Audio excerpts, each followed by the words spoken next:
Welcome to the Vision Profiles podcast. Join us, dedicated Apple Vision Pro users, as we dive into everything from hardware and software to apps and the latest updates in the world of Apple Vision Pro.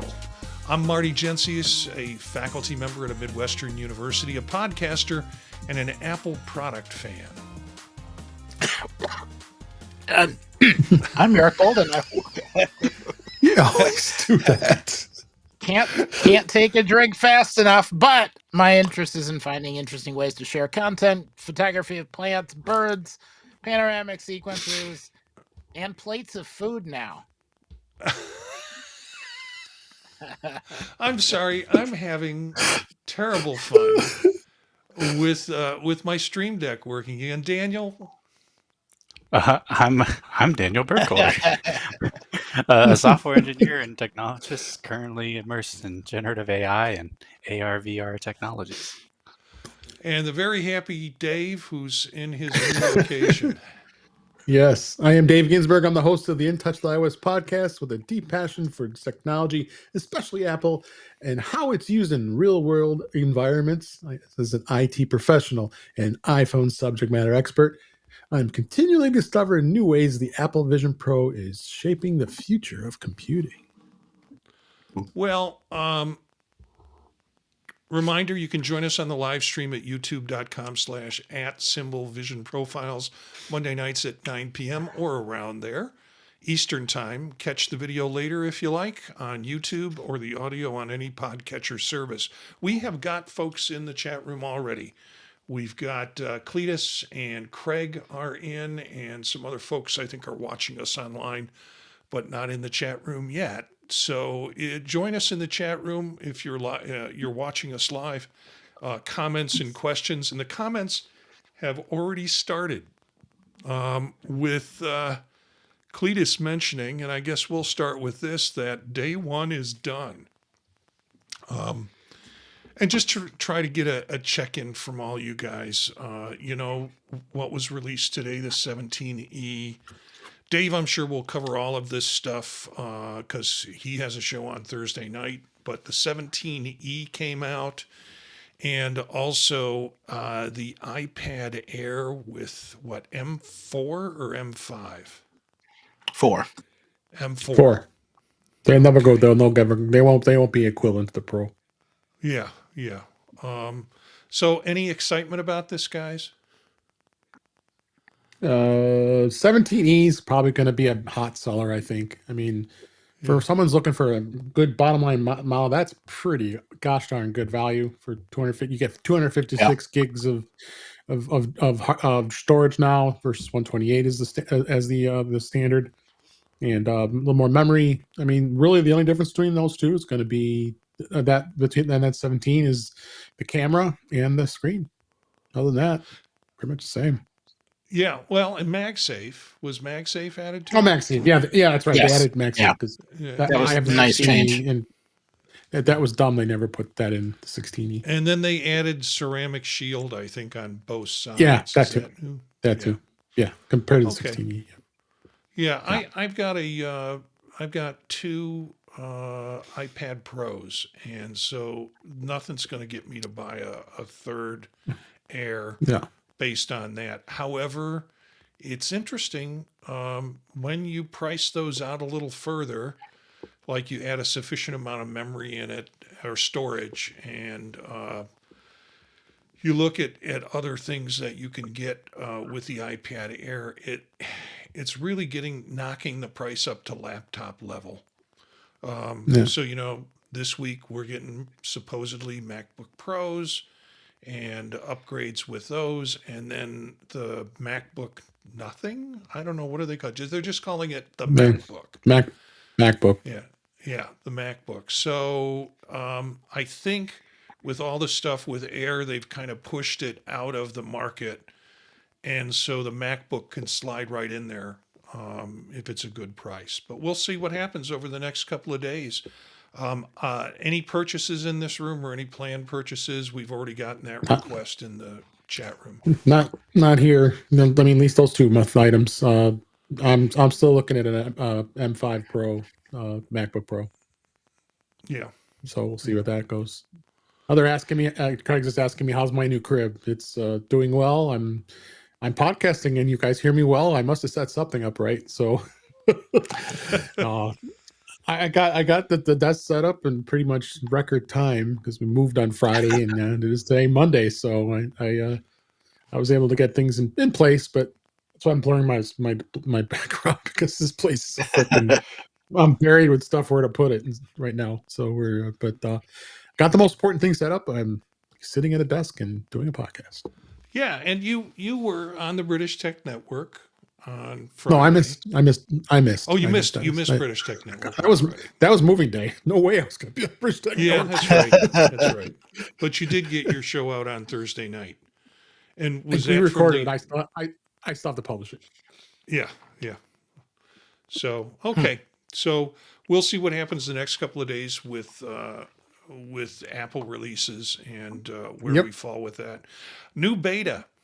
A new beta came out, and basically, it's visionOS 26.4 Beta 3, and it Oof. is incremental refinement in performance and playback reliability. The update appears to be focused on stability improvements. Which ones aren't? I mean, when they say I want the update where there's no stability improvements in it, they're all stability improvements. Yeah. Developers are encouraged to test spatial media apps and asset pack behavior as Apple continues to refine the background asset handling. And it looks like this will be signaling a near release candidate phase that's going to be happening with it. So Mhm. I loaded it today as I was tinkering around with my Vision Pro to look at a few apps that we're going to talk about later. Anybody else load at this point? Eric, are you doing betas or no? Yeah, Okay. it was nice and smooth. Yeah. 9.5 gigabytes. And it Ouch. happened remarkably fast, though. Yeah. It was quick. And, I got those little eye covers that Eric and I have talked about, and I popped those things in and put the thing down and let it do its thing for some time without having to have it on my head. So it would continue to run that way, and that was nice. Media bug fixes, especially around high frame rate and sports streaming. And we'll have some things about sports streaming in the show. Well, actually, we'll have something on it right now. This was our show last week. I had technical problems here, so we decided to punt at the last minute. So you're getting some articles from last week that might still be relevant, but with this case, it's the YouTube app launch had some problems with it, and hopefully some of those problems have been addressed by now. Many users indicate that videos either fail to start or load audio with no visible video content. Complaints suggest compatibility or decoding issues that are specific to Vision Pro hardware. And early adopters were frustrated giving YouTube's significance as a core app. Have you had any trouble with YouTube since you loaded the app? No, I haven't. No, and I got it right away. It was fine. Yeah. I feel like maybe I just wasn't using it when it was happening, and I have to double check, but I think there was a similar outage on the web at this around the same time, where like nothing would load, like anything that was like loading a feed wouldn't work. But like if you had like a link, it would load the video. Could have been related or the same event. I feel Yeah. like, at least I'm just mentally guessing and like trying to figure out, oh, everyone was complaining about it not working yesterday and it wasn't working on the web yesterday too. Um, but no, otherwise I think it's been great. It's actually really slick. Yeah, me too. I didn't have the problems, but I started seeing this stuff pop up on Reddit, and then it turned into people writing articles about it. There is a question in the chat room for Daniel. Where's Daniel's shelf? Well, I tore it all down when I was laid off for a while, but then I went back to work at the same company, so now I just have the stack of them. But trust me, there's there's still like that's one shelf. There's still at least like probably 6 to 8 equivalent shelves worth around the house in the garage of phones. So yeah, but I'm Well, happy to have it's taken down that lab. That actually drove up about $100 of my cooling bill, which oh was kind wow. of crazy to realize it was that much. But Huh. checks out. I mean, Well, big honkin' Cisco switch and all those phones. yeah. So, anyways, we in addition to that, we've had some immersive videos. Have you all taken a look at this? And Yes. I can give you my reflections on it, particularly this new Switzerland immersive video. It was Daniel? good.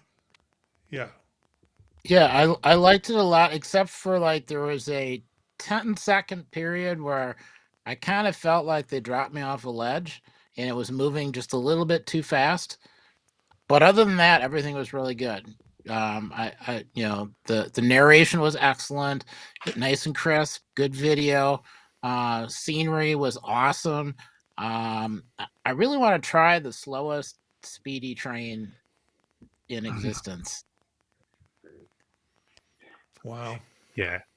Yeah, I got caught up on all three of those, and I I think it was kind of interesting the techniques, or at least the cameras they were using. Like this was definitely filmed a while ago. I feel like in comparison to some of the more recent content Mm. that's come out, just and the quality of the picture and all. Like, not to say that it was bad, but I just think it was. I just feel like it was recorded a while ago Are you compared talking to about maybe even Switzerland? last year. Are you, That one in particular, yeah, I would say of yeah. the three that are out of that elevated series, I would actually, if I had to rank them, I'd actually say that was the worst in terms of the visual quality. But um, Yeah. again, I'm not saying it's bad. It's just like oh, it's not a 10, it's a 9.85. Yeah. I went to watch him today and didn't realize when I switched on to elevated, it played me the Hawaiian one first. And I thought, Mm. wait a minute, I thought this was Switzerland. And then I went back to the main menu after going through the Hawaiian one and found what was one after that, Maine. They had state of Maine, Yep. and then they had Yeah, I Switzerland. saw So those. I started watching Switzerland, and I think Daniel, I don't disagree with you, but Switzerland's basically black and white in a lot of ways. It's a lot of snow. I think that impacts the sense that you're getting. But as I'm watching it, what I couldn't get out of my mind was I thought Eric didn't like heights. And because he's talked about, kind of alluded to not liking heights. And I thought, I wonder how Yeah, I Eric know. is dealing with this video. I've been waking up with vertigo in the morning. So, those points where you kind of go over the edge and I just naturally want to look down, bad decision. So I don't want to fly around the Matterhorn, although that was pretty interesting. I want to have my feet on ground. So good, interesting videos, though.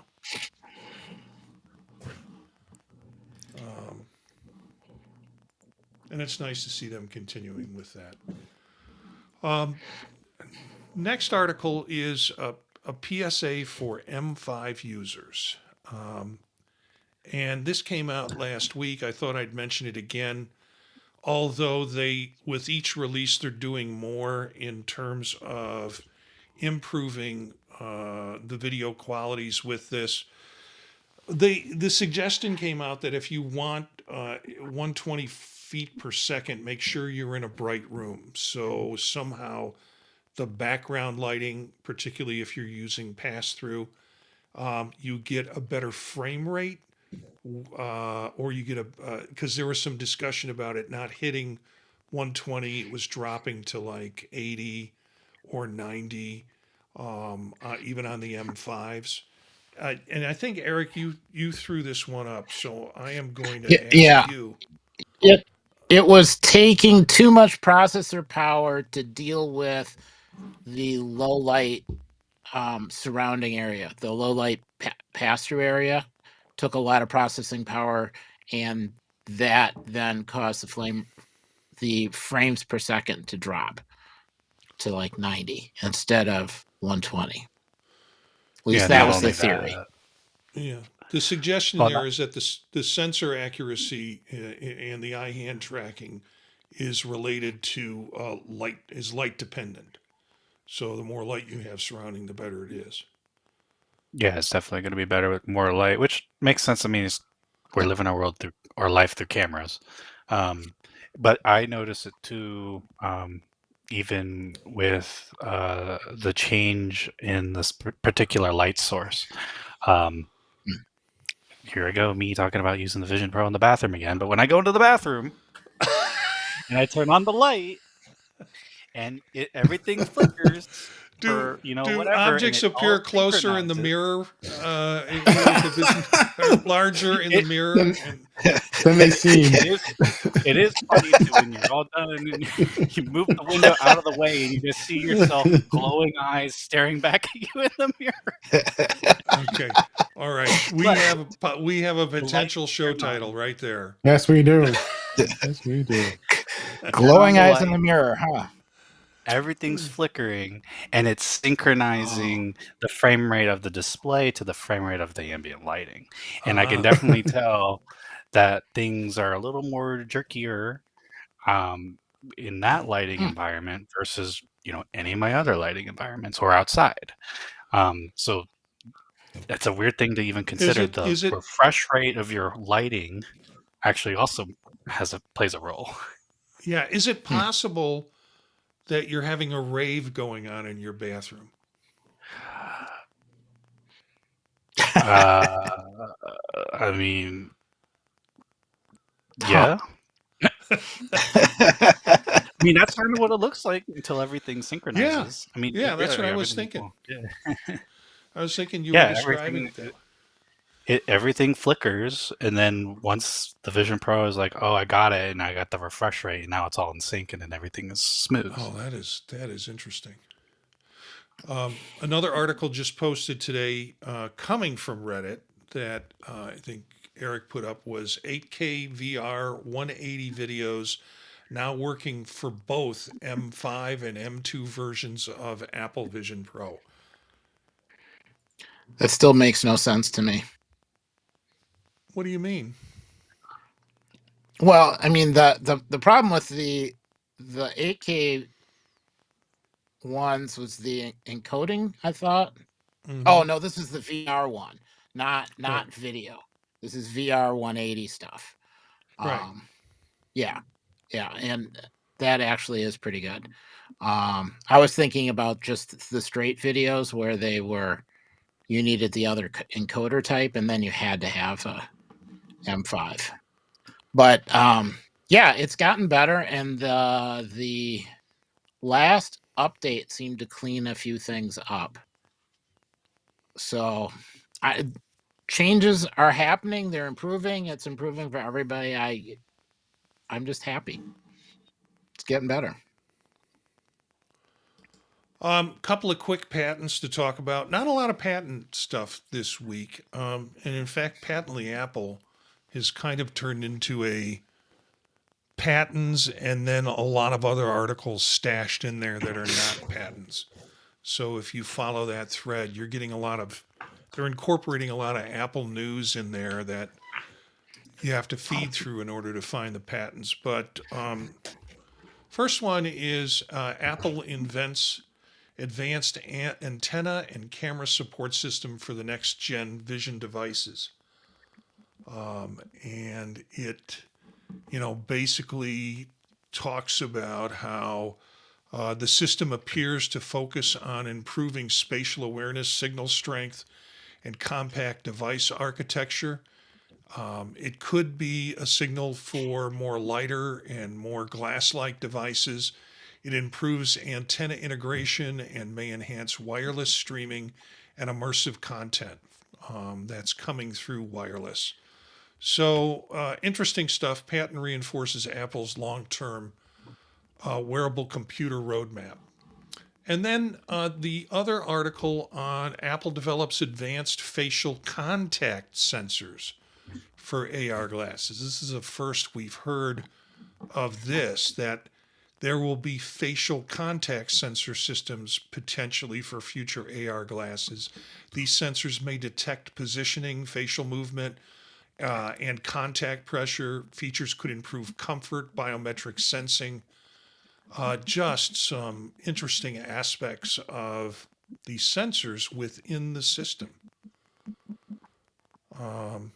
And some good diagrams in here about those sensors and what they could potentially do. Again, we'll have links in the show notes for these particular patent articles if you want to go back and look at it.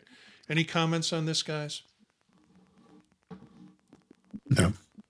Nope. Okay. Other than in the images provided by Patently Apple, on the one of them it says the glasses will have, quote, highly reliable WEE detection, WEE detection. Whee!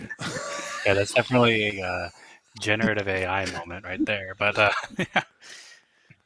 What is WEE detection? Huh. an AI hallucination.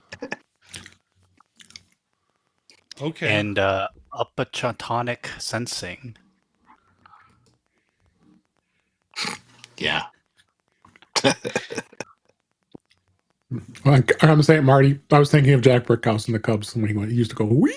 WEE! I was thinking about the Progressive commercial with the little piggy with the Yeah. thing Oh, out the that window. too. Yeah. Okay. Apple acquires a startup. I didn't quite understand this article, but it came out. Apple acquiring a startup, INVRS.io, to support Apple Vision Pro development. One man And, show. Yeah, one man show. They basically purchased the guy and his business. Previously, Apple also acquired another company named the Israeli startup QAI. Yeah. How does this particular startup help the potential? So I did a little digging on this inverse. That's how you pronounce it. Inverse.io. Yeah. Huh. Right. They actually have a public GitHub, and it's a bunch of tools. They make the gym around optic design challenges for research and development of new methods for optic designers. So I can see how that kind of company would help on Vision Pro development. It seems like they have like optimization algorithms, ways to repeat and do different tests on different optic stacks.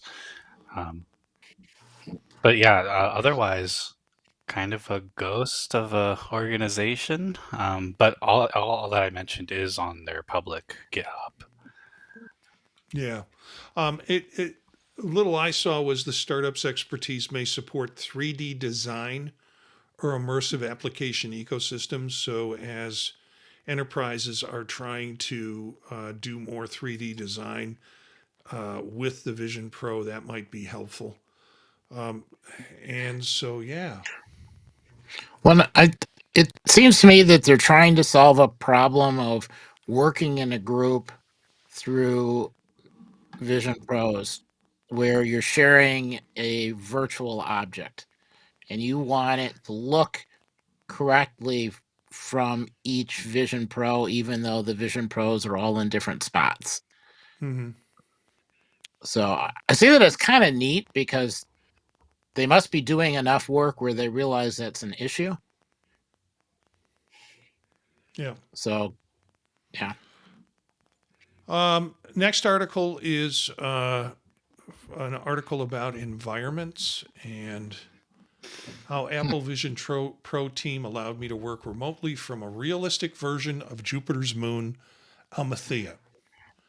And the picture in this article shows basically Jupiter in the background.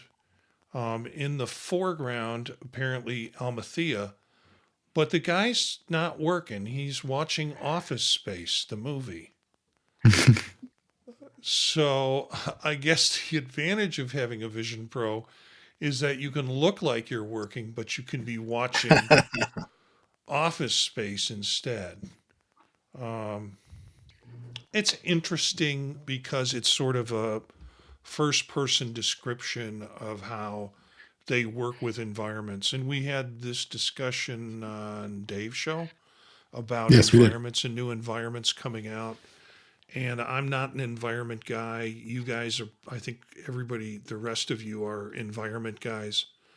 Yeah, Daniel's going maybe, maybe not. Okay, I get it. I mean, and this is a nice article if you like environments. This guy's speaking to you in terms of the ability to use environments to kind of concentrate on work. So,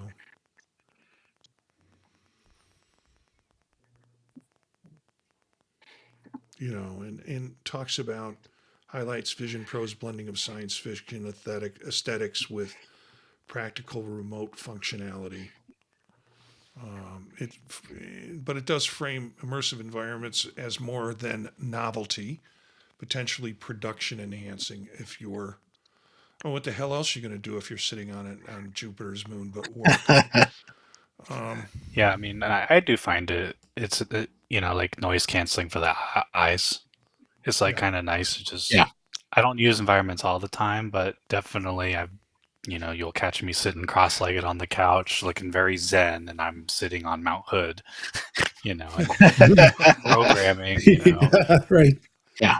Well, I got a Matterhorn that you can you can sit on if you want to. In terms of, I'm referring to the immersed environment. I saw Dave's face and it was like Uncomfortable. That's what that was. yeah, that was Yeah. uncomfortable. So next article. It is Apple Vision Pro owners get sports-related fix to keep F1 and MLS streams looking crisp. And this article just came out recently. And visionOS 26 introduces fixes to improve clarity in both handling the F1 and MLS streams. Users had previously reported compression or motion blur artifacts during live sports playback. The update appears to optimize fast-moving sports content and immersive view. We mentioned that in just this release that came out, the 26.3 beta that came out today. That was one of the functionalities with it. I'm excited about this. I mean, I have F1 on my calendar, and I think the first race or trials are like March 8th, something like that. Where if you go to your Apple TV and you go to the settings, you'll see that there is an F1 tab, and I think Eric's looking at it right now. That will tell you the races that will be coming up. And there was a kind of a documentary, I forget what it's called, that was part of the setup that got people excited about it. And I watched bits of that documentary today with It's mainly guys driving on wet track and slipping and bumping into walls and kind of getting out of the race before the first lap.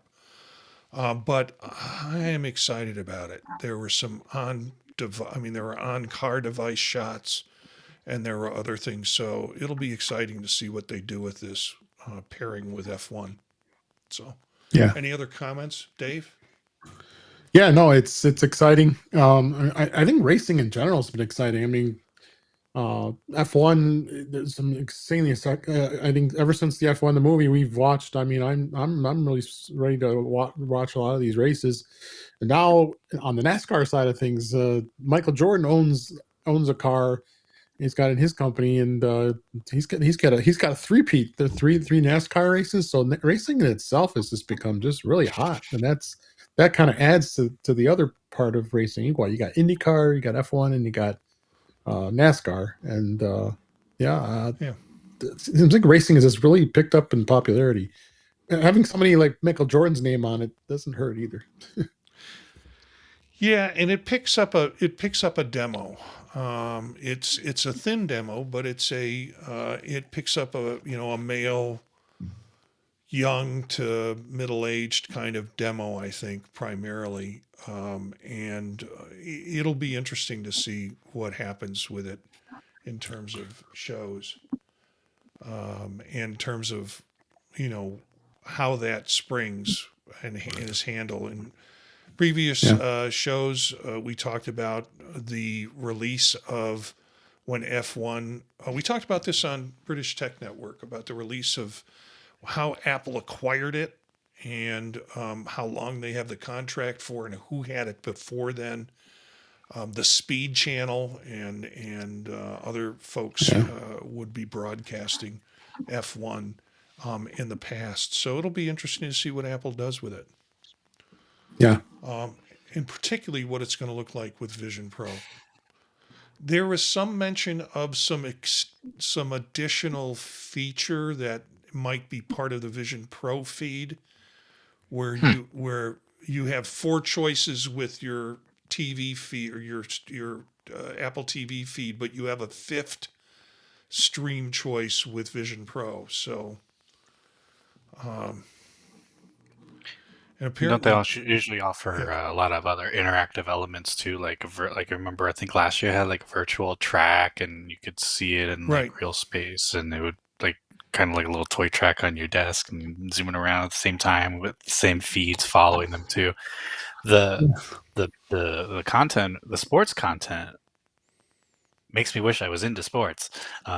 Because it's pretty cool that they're bringing all these different feeds and features together. It's slick. Yeah. It's really cool. Like I could imagine doing I don't watch sports much at all ever, or esports, but I could see also doing you could do that with esports too, even easier. That'd be kind of neat too to see. Yeah. Well, Daniel, maybe this will. I'm not that you're going to be a sports fan, but there's some curiosity about how they use this device and how the device could be used in filming these kind of things. So, even if you're not a sports fan, there's some curiosity about that. Craig put in the chat. Jordan's NASCAR team has won the first 3 races. David mentioned this in the NASCAR season, first time ever. So interesting. Yeah, also. All right. Another article on this. I'll just kind of let people know this comes out of Apple Insider, talking about the fixes. Sports Multiview is one of those features that make Apple Vision Pro a viable purchase. And so, yeah. And let's see. We've got this article from last week. I wanted to put it back in because it just surprises me. Meta's planning to bring back facial recognition. The idea that adding facial recognition to its smart glasses Internal documents from Meta suggest the company may time the launch to mitigate public scrutiny. This move could differentiate Meta's wearables from Apple's privacy-centric positioning. I don't know. There's a lot of creepy about this. Yeah, but if you lose your pet, you've got the entire population wearing the glasses that could identify, find it, and return it. Uh, don't even. uh, you know what's sad though is that it's such a cool feature, right? It is actually cool. Like if you forgot somebody's name, or like imagine virtual name tags, like about people like that's actually cool. It's Mhm. just sketch that That's not how it's going to be used, though.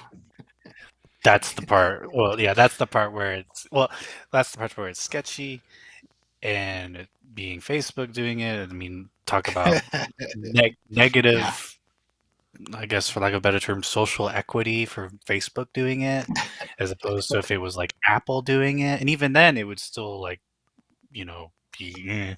And I like how, at least how they're self-aware about it, literally saying like, yeah, we'll just wait for a political thing to happen in the world, and then we'll drop it. And but yeah, there's so many like second and third order effects where it's like this is cool, but also like, ooh, um like I don't want ICE agents to just be able to pick this up on the whim, even Yeah. though they probably wouldn't be supplied it, but anybody can just buy it for their person. And then how can you trust that data? I don't know. How can Yeah, you trust anything that it reports back to you what it's saying it is? it's Yeah. the perception stuff that, I mean, this is what happened with Google Glass. In a sense, people were like, "You're filming me. You're taking pictures of me. You're violating my privacy. You're a glass hole for doing it." And Well, you're I just, doing it in a way that appears subtle.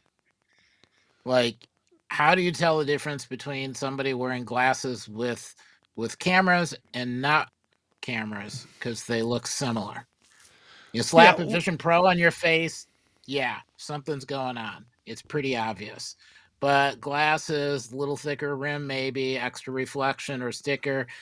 Uh, well, yeah. I've got Meta glasses, and when they're recording, you're getting a flashing light out of one corner. So there's like a pulsing signal. Same thing happened with Apple Glass. When you were filming or taking pictures, you get a pulse. So people could see that you were doing that. Now, many people didn't know what the hell was going on, or they assumed just because you were wearing them that you were taking video anyways. So there is some public. Oh, there's some disclosure to the public that you're actually filming them, but with facial recognition, I would imagine there's very little. Um, is it gonna flash every time it recognizes another face, or you're getting that data? Yeah, like in Meta a is Vision Pro context, right? We're yeah, living our life through camera, so we are right. implicitly having video at all time. We're not recording it. But then if we did that in the Vision Pro, should the Vision Pro do something every time it recognized somebody's face? That would be kind of insane. Mm-hmm. And then also at the same time, no, I'm just going to say that's still insane. I don't think it should like flash anything every time it, recognizes somebody's face, which we know it does already, right? Like, Should because, just say like breaking through gotcha immersion. across the whole front of the glasses. Yeah, yeah, custom. Or here you go. On the outer display, so like hello name. Yeah, you've been Really you've freak been them out. captured. I'm of that age, and I go to enough conferences that there are people that I've seen at those conferences multiple times, or I've had some working relationship with them, like we've done virtual accreditation visits together, or we've done, And of that age, I can't remember names and faces like I used to when I was younger. It was a Rolodex up here. It's not a Rolodex anymore. So, when Daniel kind of talks affectionately about, well, this would be really cool and I could see it would be very helpful, I get that part. I mean, I would love to be conferencing and be able to have people that names associated with faces, and particularly if I had some context where I'd had a relationship with them in a working relationship in the past, that would be wonderful to have that. But privacy is a problem with that. And as Cletus said, privacy is becoming a lost art. So, Would it change your mind if it was your own Rolodex? Like if I met you and then like it was a service provided by another company, but like yeah, I built up my Rolodex? yeah. Like That if would it I just think came, that changes my if it just opinion, came from yeah. my contacts list, for example, versus it is a world identifier for anybody that's at even if people were at a conference situation or setting like that, if they gave permission for that kind of disclosure, and I had never had a contact with them, they're not in my Rolodex, I would still be okay with it. But it's a privacy issue. Yeah. Yep. Yeah, that's a Um, hard call. I think if the images were coming from your own images, kind of like in photos, you can identify faces now. yeah. So if it was pulling from that data and saying, "Oh, hey, here's your daughter, say hi," okay, all right, I could see some good uses for that. But yeah, anything where it has to go anywhere else, Yeah. Well, and I Cletus, still think, yeah, yeah, Cletus says, how different is this from caller ID on your phone? Well, um, if I'm walking around in public and there are people who aren't in my phone book, and I'm getting that information or getting that identity, they're not making a phone call to me. They're just, it's just that wandering by. they're in the public phone book, I guess is a way to put it. And if Following they're me. calling you, like you are engaging, you're entering a social contract with the person you're Right. calling, whereas just going to the store, I am implicitly like I'm implicitly tracking all of you to somebody else's potential gain that Hmm. you have no idea that is happening at all. Yeah. Which like Yeah. there's other forms of that are even actually frankly more. I mean, we can do that. I'm going down we can track Bluetooth and Wi-Fi uh, addresses being broadcast as we're just walking around, and we know they're being tracked at all times. And I've even thought about tracking that in my own neighborhood to track people who come in and out. And you can just do that, and that also has all those same questions, but it's not tied to your face. We're going to take a Yeah. jump here. Yeah, What do you guys think? Is it privacy bad.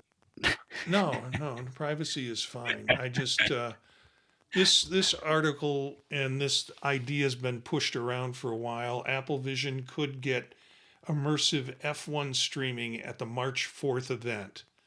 What do you think the likelihood of that? This is coming out of the Mac Observer, and Who probably I've got it from seen somebody this. else. Yeah, who probably got it from somebody else.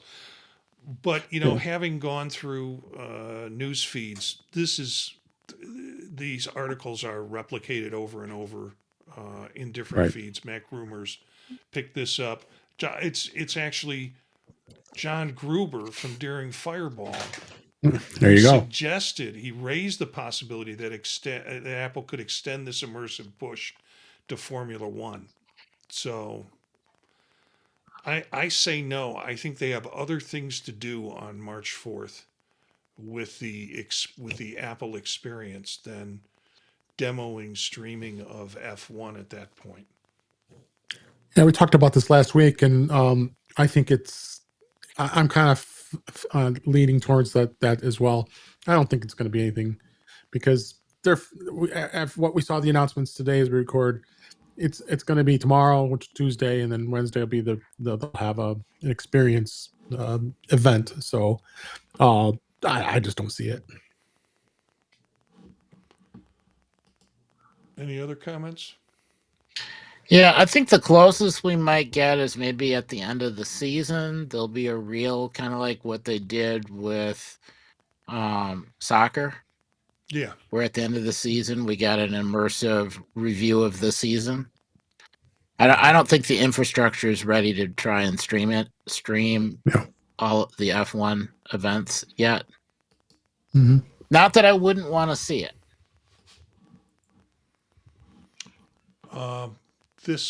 This next article I put in just for Dave. Drawing in 3D with the Logitech Muse for Apple Vision Pro is so much harder than I ever thought, and I never want to stop. I haven't even started. Still have that thing. Yeah, I'm probably sitting at in the a point box now, right now. Yeah, I haven't used mine other than to test it out because there were some initial linking problems with it. And it's sitting on the table back behind with my headset, and it's probably needs to be recharged at this point because it's sat mine there too. for so long with it. But We're this is an good at interesting buying article. those things. Yeah, quit buying the. Yeah, I have to quit buying those things, so Dave will quit buying those things. It's an interesting article again. It's a nice. I don't want to say puff piece. It is a piece where someone is kind of talking about their experience with it, and it's got a learning curve to it, and you might be spending some time with it, but apparently this person has really got into drawing this. So yeah, that's one I want to share with you. I hope that you have had a chance to look at this because I think this is kind of the future of music video. Yeah. I think it revives music video. I did when you sent it. Yeah, hallucinophonics.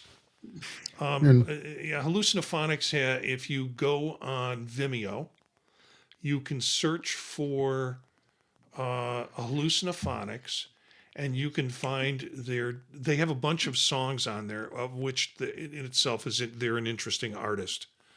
But they have one called Afternoon of Acid Rain, and specifically designed for the Apple Vision Pro to enhance this enhanced version transforms the track, which is a 1967 kind of inspired surrealistic animation, almost like a Peter Max kind of thing, for those of us who are old enough to remember Peter Max. And it's set up for the Vision Pro. So I really enjoyed this and thought MTV is not dead. They just need to be doing things like this. And even the band's kind of straight video without the immersive experience was interesting enough. But so reactions. I know, Dave, you jumped to it. You had some ideas. Yeah, it was kind of psychedelic, really. I mean, I just kind of started watching. I'm like, oh, this is kind of strange, and then I just kept watching, and then the music was I was getting into it a little bit. I thought it was pretty interesting.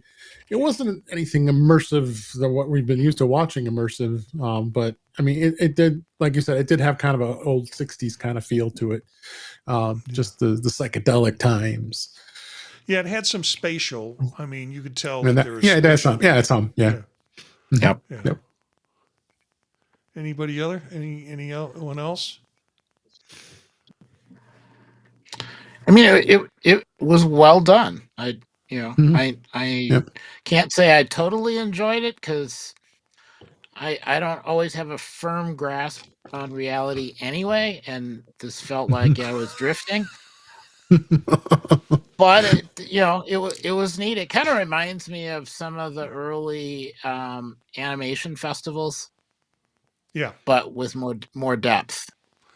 Yeah. In a college town, we have animation festivals that come around like at least 2 times a year. And it's local artists that create these animations. And, $5 you go into the local theater and you get you get an hour and a half or 2 hours of animation created by local artists. It's kind of interesting and fun, but yeah, very reminiscent of that feel. In that sense, I want my AVP. Is I think what I'm going to start singing. And then I got to clear the advertisement from this. This article captured my interest again, sort of another personal take on using the Vision Pro. Apple Vision Pro on a 17-hour Singapore Airlines flight. Might be charging it a few times. Yeah. And it's interesting because the picture shows someone with the Vision Pro on, and then it shows them with also a set of AirPod Maxes Yeah. that Oh. I think they're plugged into. They're charging. I think. Yeah. Yeah. That's kind of like overkill. I didn't think of using an AirPods Max to use a Vision Pro. Holy crap. I don't think he's using it. However, I do not see like AirPods in the guy's ear. Oh. No, they're like AirPods Max. They're not visible. He 16 hours. His Pacific flight. He was packing. He went from San Diego to a layover in San Francisco, and then to Singapore. Mm-hmm. And again, interesting story. I can tell you, I did that trip. And it was from Cleveland. It's a good 24 hours. I think it was Cleveland to Detroit to Tokyo to Singapore. And man, I would love to have a Vision Pro for that experience for that long of a flight. So yeah, just an interesting take on the in-flight stuff. Dave, have you used yours in flight, or Eric, or Dan? I have not yet. I have not. It's hard for me to travel a lot of stuff, so yeah, I worry I'm gonna mess it up or damage it. But I need to try it. yeah. See how that experience is. I want to get funny looks from people. You don't get them anymore. Really? No. No. Okay. No. And if you turn up the immersive mode so that you're on Jupiter, you can't see the funny looks, so they never happened. Yeah. Right. You never see them. Right. I travel with. Unless they go like this. I traveled with mine the second week I had it, which is the second week it came out. Right. I remember. And I didn't get. Well, I didn't care. And some of it I thought there would be a lot more people wanting to talk to me about it, or they would disturb me to want to know what that's like, but basically people left me alone, which was fine. Yeah. And I watched Ready Player One as the first video I watched on it on the plane. So that was kind of wild. So, all right, we have a couple of apps to talk about. And this is left over from previous weeks. Parallax.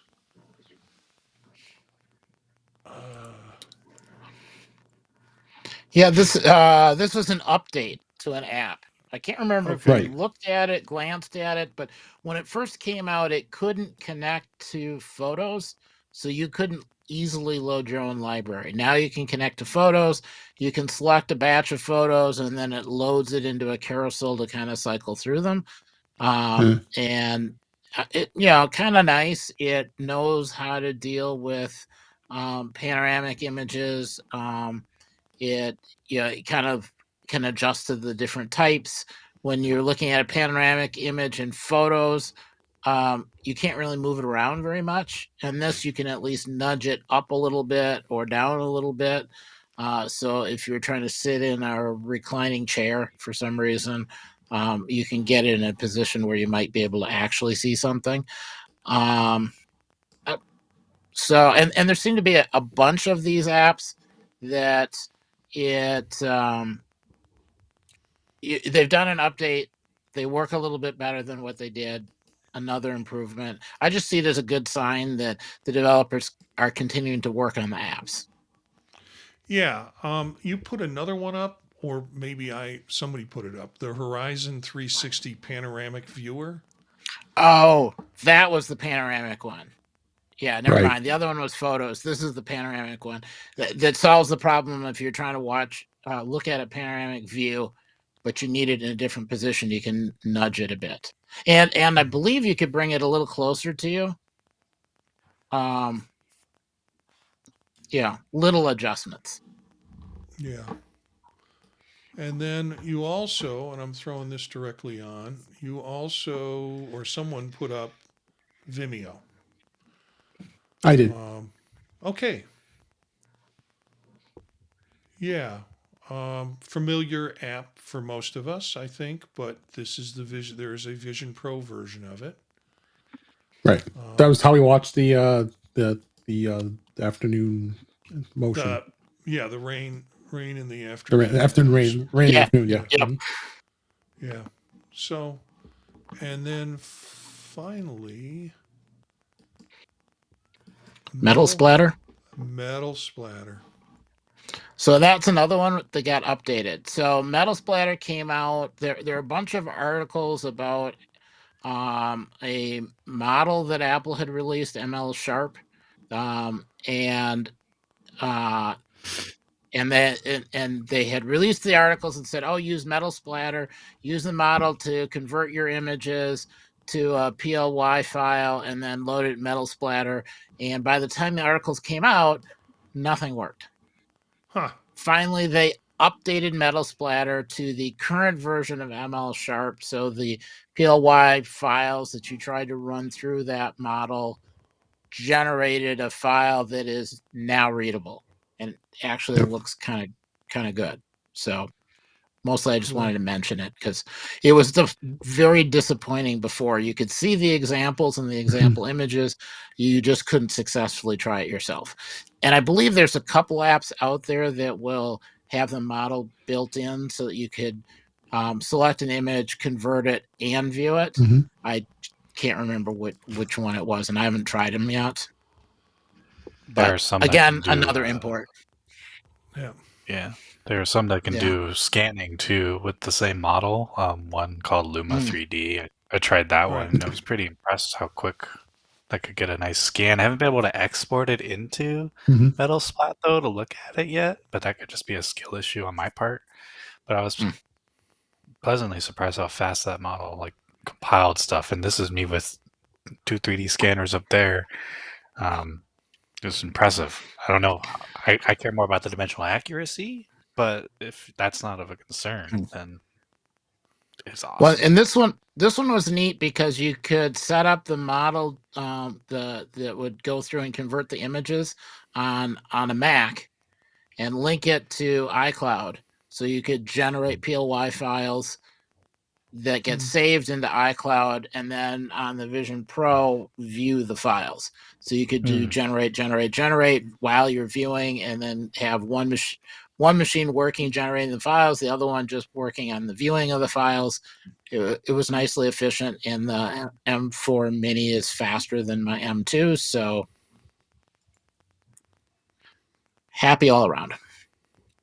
I've got one last one to do here, and I think once David gets his house settled, which I'm sure he'll do in the next day or so.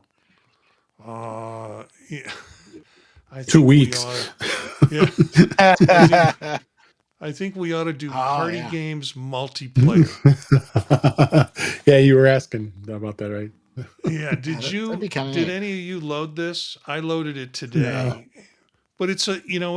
real lonely game if If you you're the don't, only one. Wow. you're the only Yeah. one that's there. But it's Right. pretty cool. There are 30 plus games, some of them real simple, like GeoGuess. That one is, I think, is going to be like one of my favorites if we ever get to Yeah. play this, which is like you set the whole thing up by doing a FaceTime call and inviting people in. And Mhm. then you have these games that you can select from. There's for $5 more, you get a larger cache of games. But GeoGuess is basically it's Google Maps, and you drop somebody at some point in the map, and they have to figure out where they are. Um, Huh. so it's like a bad hijack movie where they take you and drop you off in an unknown city, and then you have to find out where in the world you are, Carmen San Diego. GeoGuessr is pretty fun. I never considered immersive GeoGuessr. That Yeah, if I was any good at GeoGuessr, I'd be all about. I mean, I'll try immersive GeoGuessr. I'm not good at regular GeoGuessr, but yeah, that actually sounds really interesting way to do it. yeah. There's Guess the Word. There's 3D Theater. There's Werewolf, which I'm uncertain. I think you pull the mask off of a werewolf, and it's one of the people in it. There's Clap Counter, so you can count how many times you clap. Who am I? Um, what's the one that I thought was? There's one where you're essentially put in uh, a large space, basically your persona, and it's like a room, and you hide behind. So it's like hide and go seek with your personas, you know.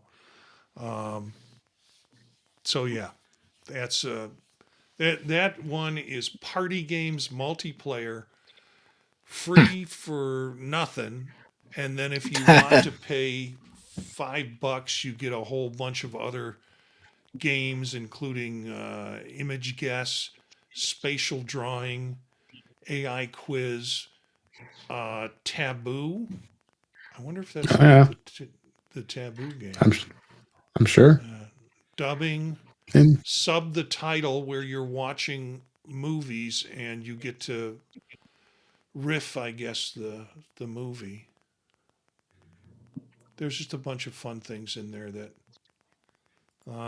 would be fun to do if I had any friends that had $3,500 pieces of equipment on their heads. well, you got at least two. You got three of us here.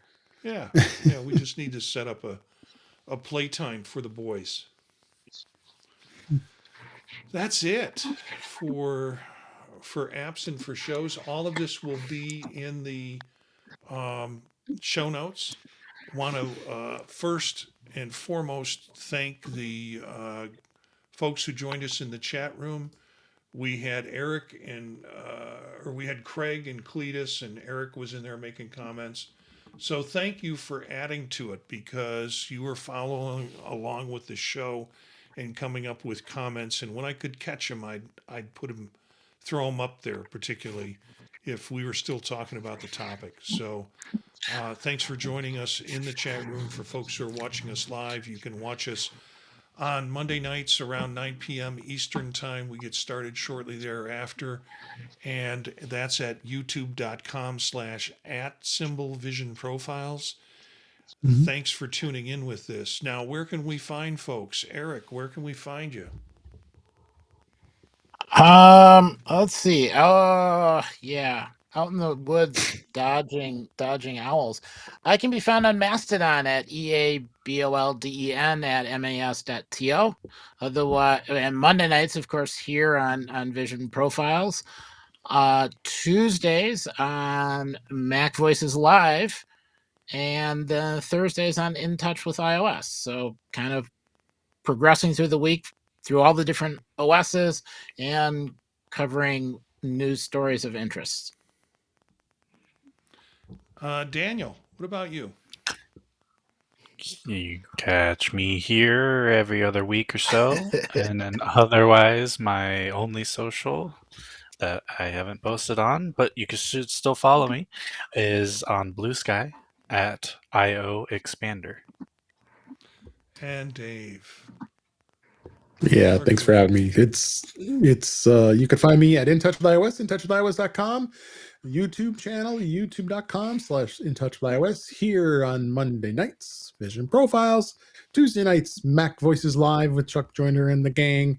Thursdays we record In Touch with iOS, 8 p.m. Eastern, 5 p.m. Pacific on the YouTube channel, and I'm on the British Tech Network for the Mac Show, as well as social media, Dave G65 on Blue Sky and Mastodon. Thank you. And you can find me at Gencius, Jencius, on Blue Sky and also Mastodon.social. Monday nights here with Vision Profiles, Tuesday with Mac Voices, 8 p.m. live streaming with these guys and Chuck Joyner's show. Thursday with Dave on In Touch with iOS, Eric and some other great folks join that show at 8 p.m. Eastern, live streaming on YouTube. And then Friday mornings on the British Tech Network with the Mac Show. Other shows that I'm involved in, stuff that I'm doing, Fade to Chat, Gear Up and Go, The Tech Savvy Professor, 15-Minute Bites. All of those you can find out about at the podtalk.net, the website for it. And that'll give you links to the shows and give you a little background on what the shows are and what they do. This is such a wonderful group. You guys are always here on Monday nights, even when my machine won't let me be here. But it is just so fun. And you bring so much to the show. And the chat room just the same. So good to have Cletus and Craig and other folks in the chat room. Thanks for lifting up this whole show by your presence with this. So I thank you for that. Our bumper music is Free Jazzy by Steve Combs, courtesy of the Free Music Archive. And you can learn more about us at the website, thepodtalk.net. And follow all these guys and the shows that they're on and the stuff that they do. They do wonderful things. Thanks for listening, and we'll see you next time.